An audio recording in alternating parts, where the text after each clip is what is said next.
Hey guys, it's Ted Bogart. Welcome back to the Ted Show. Super excited to have Leeza Steindorf. That's Leeza with a Z, Leeza. I'm very excited. Shattering our own glass ceiling. How many times do we talk about it on the show? How we just want to break through. We want to figure out how to break through. We don't know how to do it. And isn't it wonderful to have somebody on the show who's going to give us some tips, some tricks, and really not tricks, some insights on how she does it, what she teaches, and the classes she offers, and of course her journey. Welcome, Leeza. How are you? I'm fine, Ted. I'm really happy to be here. I'm excited to have you on. Thank you again for your patience. Of course. Occasionally we have crazy issues with scheduling, and you have been incredibly patient with us. So thank you. All right, before we went live, I told you the audience absolutely loves origin story. They want to know a little bit about you, kind of how you got here, because I always joke that you weren't born and then had a shattering our own glass ceiling Barbie. There were no so there's a whole thing that goes on in between. And for a lot of people, that's what they go, oh, I did that too, so I can do what Leeza's talking about. So give us the 411. Wow. Okay. Yeah. And I really appreciate the way you set that up. It's true. We didn't just land here automatically, right? We have a long journey behind us. So for myself, I grew up in a home of violence. And at the time, my dad was a veteran from the Vietnam War, and we didn't have the term for PTSD. Now we kind of understand what that's about, but we just received that full frontal rage and terror that he embodied. We got that at home. And so I grew up in that and felt very helpless. And my managing mechanism was anger. Like if I got angry, at least I could breathe and possibly protect myself. And so over the years, however, that really wasn't useful in relationships and also in business. And behind that anger was a whole lot of helplessness and sense of, I'm simply not good enough, right? Because as much as I know, both of my parents loved me. They were doing their best given their abilities and understanding at the time. Children assume in circumstances like that they deserve it. They must do something wrong. They are the cause, right? And so I was no different. I just thought, well, I must be the problem in the world. And so I didn't know how to figure out what are my skills and my talents and how valuable are they, or are they at all? And what do I do with this feeling of I'm not okay and I shouldn't even be here? Isn't that so? I feel like that's so important. I'm also a childhood domestic abuse violence survivor. So when you speak those words, I think there are so many people out there who have never admitted it, never talked about it, and yet it still is the driving force in their life because they haven't. And I see such a beautiful soul. You actually got a beautiful soul comment earlier from Sharon Mundy. And so I feel like people just don't know how to get past it. They don't know how to maneuver through it. You said you were dealing with it. You understood that it wasn't good for relationships and for business. And I think a lot of people, if they would just take the time and not deal with the stigmas that are attached to admitting that, God forbid, something was not right in my childhood, that they would be Well, I wish I was as wonderful as you're making me out to be, Ted. I had to get a wonderful divine 2x4 over the head. I had actually a couple of them.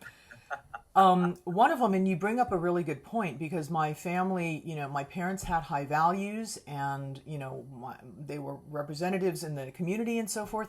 And I remember one of the very first counseling or therapy sessions that I had, and I said to the therapist, well, I must be at fault, or I must not be good enough. And her response blew me away.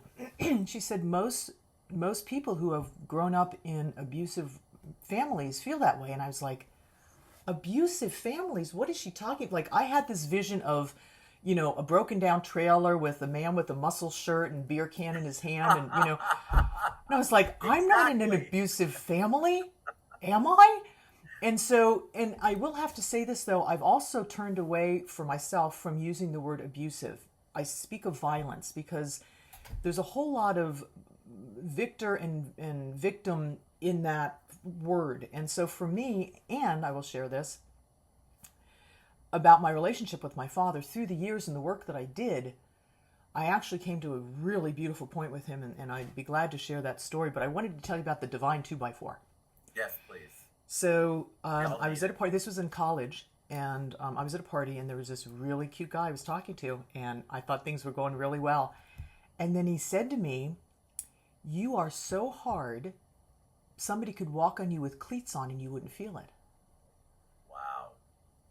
And I was like, wow, did he, I might have had a beer or two, and I thought, did he really just say that to me? And I turned around and I walked out of that, and that changed my life, because I recognized what I was putting out in the world is not what I was feeling. And so that's really what put me on, along with other things, of course, but that was really, that 2x4 was like, wow, you've got some work to do if that's what you're showing in the world. And so I started on my path of self-transformation, if you will, spiritual work and conflict work and therapy and so forth, to come to a place of understanding that, wow, I need to change something within here in order for my world to feel differently for me, even if the world out there doesn't change. I mean, I think that a lot of people need that divine 2x4. But we're afraid, right? If you lived in that violence world, there's this crazy fear factor that comes up. No matter how much therapy, I've been through a million years, I feel like, of therapy, there's still this immediate reaction. So you have to figure out how to deal with it. And I love the fact that it was at a college party that you had your epiphany. Because I think a lot of us, they hear this and then they bury it. They hear their divine message, but they bury it. And so if you're a divine person like I am, then you got to get another 2x4 until it finally sinks in. But I think a lot of people are afraid to admit it because of the stigma attached to it. Yes, and there is the vicious cycle, because we are still believing then that we are the cause of what happened. Yes. And so a large part of the work that I do now is based on the cognitive behavioral model, something I call the control point model, is that it's literally not what happens. What happens is a fact. It's neutral, right? Whatever the action was, as horrific as it could be, it doesn't have a value in itself. It's how we view it and what meaning we give it that creates our experience of it. And so I've done a lot of trauma where I had in my earlier years to recover, to heal from what I'd been through. And one of the biggest insights that I had was that my father was doing the best that he had. He wasn't doing this to me. He didn't do it because he hated me. Like, he didn't have anything else available to him. And when I understood that, I was suddenly free, because, like, wow, it had nothing to do with me at all. As a matter of fact, he really loved me. That was the best way he knew how to love at that point in time. And that distinction was paramount for my further evolution, if you will, because it now comes up in everything. And if we go to what we were, which you invited me to talk about, the glass ceiling, when I'm in a business meeting, when I'm in a relationship, when I'm in a conversation at a dinner party, and people are talking and subjects come up, where am I in my evaluation of myself? Am I putting myself as number 2 or smaller, or maybe coming from ego, bigger, better? Or am I really aware, wow, we are all part of this web. There's no number 2 and number 1, and I'm my own measure of my value. And then I can be who I am in that situation, independently of how other people are being or responding to me. I feel like people are out there thinking, oh my God, I love exactly what she's saying. How do I get there? So maybe if we can give them, obviously we're both therapy people in some way, shape, or form, or at least talking to someone who's a pro that helps us get through it and identify and maybe deal with things. It could be books, it could be an actual therapist, it could be a pastor, it could be your bartender, I'm not sure. But if somebody gives you that epiphany, it's a good thing. But what can people do who are out there thinking, oh my God, I love what she's saying, I'm suffering through that? Because it is a suffering, I feel like, until you figure out how to manifest it differently and make it better for you. What can you tell them? What kind of tips or maybe some ideas for them to begin the healing on their journey? The first thing, I have to start a little bit backwards here, Ted. when I moved to the United States from Europe and I was reestablishing my business name here, the one I'd had in Europe was already taken, so I had to find a new one. I spoke with my son and he said, well, Mama, you do so many different things. What kind of ties it all together?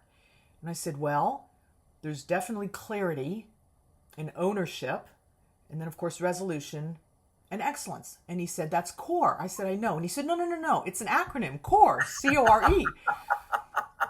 And so I come back to that because, first, to be really clear about what are your circumstances. Like when I walked out of that party at that night, I was like, wow. So I couldn't talk that away. Like this guy said that to me. He experienced me that way. Now, I could have judged him, which is why I have my program, The Genius of Non-Judgment. It was like, okay, I'm not going to judge him as being wrong. I'm listening to the fact he experienced me that way. What if that's so? Like, what if I really am coming across that hard? Then that's the clarity. Then I have the ownership. I actually present hard, or I present loud, or I present harsh, or whatever, angry, whatever it is. And then if I have that, if I own that, like that's mine, not his, what am I going to do about that? Like I can blame my father, I can blame the world, I can blame the politicians, or I can say, okay, how am I going to reconcile? How am I going to resolve the issues within myself? And whether it is through, a therapist, a friend, trauma work is really hugely important. Somatic experiencing, which is physical trauma work, I can highly recommend. Spiritual work, whatever. I'm a student of the Course in Miracles, unity work. I study teachings from indigenous people, which is really my path. However you get there, to have that resolution, to find that place within yourself, and then to give yourself permission really to live from excellence. And Ted, people don't like people that are happy and live from excellence. It's true. I swear. Oh my God, I'm so glad you said that. It's almost like this repellent. Yes. Yeah. Because it makes, you know why? People feel so small then, instead of recognizing they are that too. And that's really the beauty of my work. I feel so lucky because I get to look at people and say, oh my God, you are so amazing. Like that you do this show, that you show up with the sparkle that you do, that you get excited about people, Ted. Like that's awesome that you bring that into the world. And I get to reflect that back to you and to my clients. And then people can start to say, gosh, is that really true? First, there is that repellence. Like, nope, not me. I couldn't be that. Well, because they have never been in a world where they have been taught that they are. Yes. So they have believed the narrative that they were raised with. They believe the narrative that some partner or some student or anybody in their life has told them.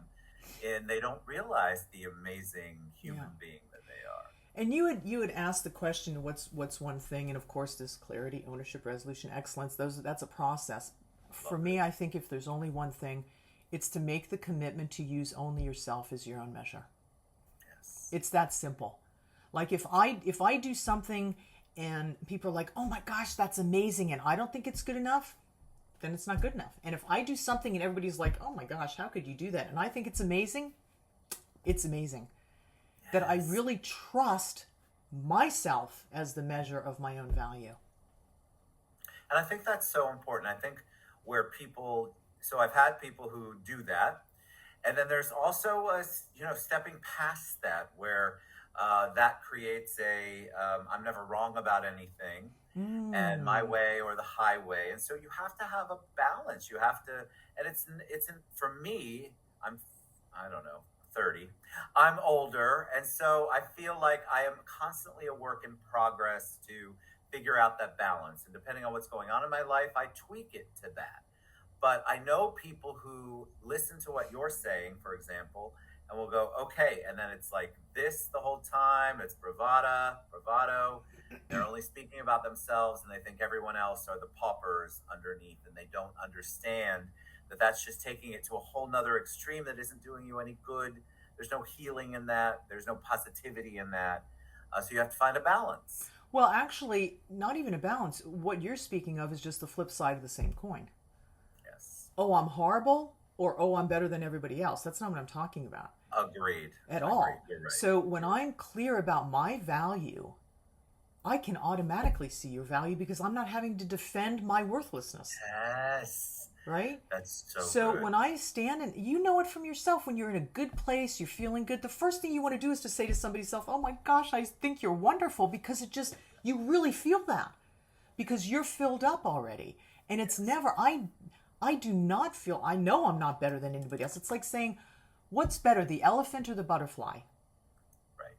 Like how can you say that? They're just both amazing. It's the exact same thing. I bring to the world something completely different than you do. Thank God. Can you imagine a world full of me's? No, one's enough. Or God, my children and my wife will go, please, no duplicate of Ted.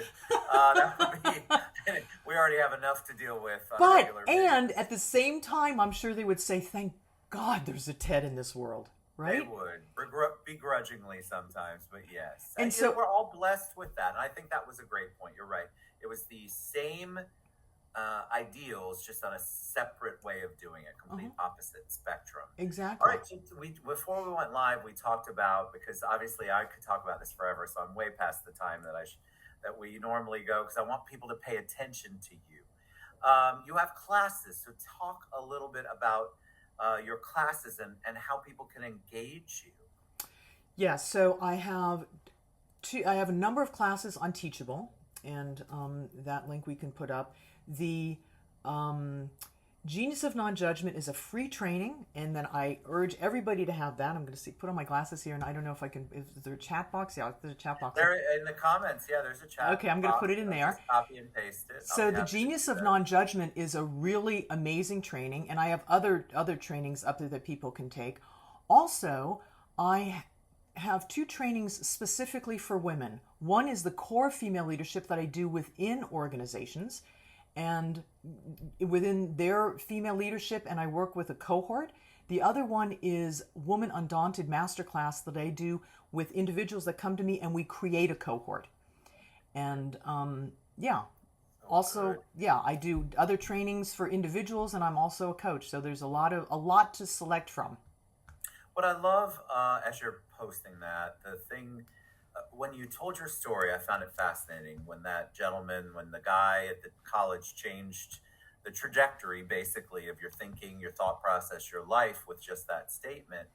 I feel a strong positive vibe from you.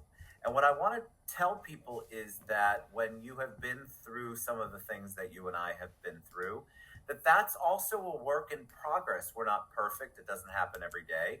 I am a positive human being, I feel like, and you are too. But sometimes I don't want people to say, I could never be like Leeza. I could never be like Ted. I want them to know that we are constantly in progress, and we're always working on ourselves while we are helping the world with the things that they need help with. And that measure, Ted, that I was talking about earlier, it is looking at myself when I'm not doing it well. When I see people in my family, if I've not been fair about something, they say, hey, you know what, Mama, that didn't work very well. Then I look and it's like, wow, you know what? Gosh, yes. I was so not present to you. I'm sorry. Can we start that again? Or somebody comes to me and says, you XYZ, and I look and it's like, you know what? I gave you my whole heart with that, and I'm so sorry you felt it that way, but wow, that's the best I've got. And I think it's okay. I'm sorry it's not okay for you. Right? Yes. Well, we learn that language. My kids joke with me, my wife too. Oh, that's counselor talk. Well, I've learned. So yes, it probably is, because in my mind, I took what I was explained and how I went through my healing. I do speak that language because I know that that's the best way for me to communicate in a positive way. And not be derogatory, not be judgmental, not be accusatory. Yeah. And so occasionally, they're right. I sound like I'm in counselor talk. But you know what? Even if you were there, it's a lot easier to connect with somebody there than someone who's yelling at you. 1,000%. And what I grew up with, which I assume you did too. Right. Well, I was told that I should just be quiet because I was only a female, or I was only little. Yeah. And the one training that I have on Teachable, Connected Communication, is really about connection and how I can do that with other people and what tools there are for that. So it's useful. what you do, I feel like the work that you do is for humanity, and I mean that Mm. in a kind way, like a way that I don't want to say, oh my God, you're saving humanity, but in No. reality, you are helping people save themselves and work on themselves one person at a time, and if anybody doesn't understand the power of one Right. person making the ripple effect of that, you are missing out. If you can change your life, Yeah. imagine the lives around you Yeah. that get impacted and changed. All right, Leeza, tell them the best way they can reach you, find out more about you, get involved, sign up to be a client of yours. I want them to do all of those things. Well, it would be Leeza at leezasteindorf.com. And I'm putting that also in the chat box. And Wonderful. I have also put the other trainings up there. I have one there. I'm going to post the other two. We've got one going. We're going to do the other two, and then I'm going to share this as well. Okay. I want people to reach out to you because I think there's a lot of opportunity via the hurt that people have Yeah. that they're not dealing with. And if they can figure out a way, find a safe place, Mm-hmm. someone who's listening to them that has been there that can help them maneuver through. Yeah. There's so much opportunity for people out there. And And a I want lot, them to, also, I do a lot of talks, Ted. And so it's useful. People have me come into their church groups, into their conventions, into their business meetings, and to speak to whatever issues are there, or just to speak on subjects in general, including communication. And that's really useful as well. So I'd love to serve that way also. fantastic. Leeza, you're a joy. I got so Oh, much out of today. I thank needed you. that. So you know how things come in. I'm a big believer in that. Yeah. Very powerful and motivating. Feel better. We all need that Yeah. recharge. And That's right. so I think a lot of people don't take advantage of the resources or are afraid to engage a coach, someone who can help them through Mm-hmm. because of the stigma. And I just want to encourage you all. Reach out to Leeza. Listen to her. She offers some free classes, so get used to her. But I want you to engage with Leeza. And Leeza, you're a joy. Come back on anytime. Anything Thank you you. want to talk about, you think something the world needs to hear, I would be honored to have you on. Oh, thank you, Ted. It'd be my pleasure. And thank you for doing what you're doing. Oh, well, thank you. One, All right. one at a time. Leeza Steindorf, LeezaSteindorf.com. You can reach out to her at LeezaSteindorf.com, I believe. And of course, we've tagged her in everything. We put the classes in there in the comments. Reach out to me if you need to get in touch with her. You guys have a great day. We will see you soon. Bye, everybody.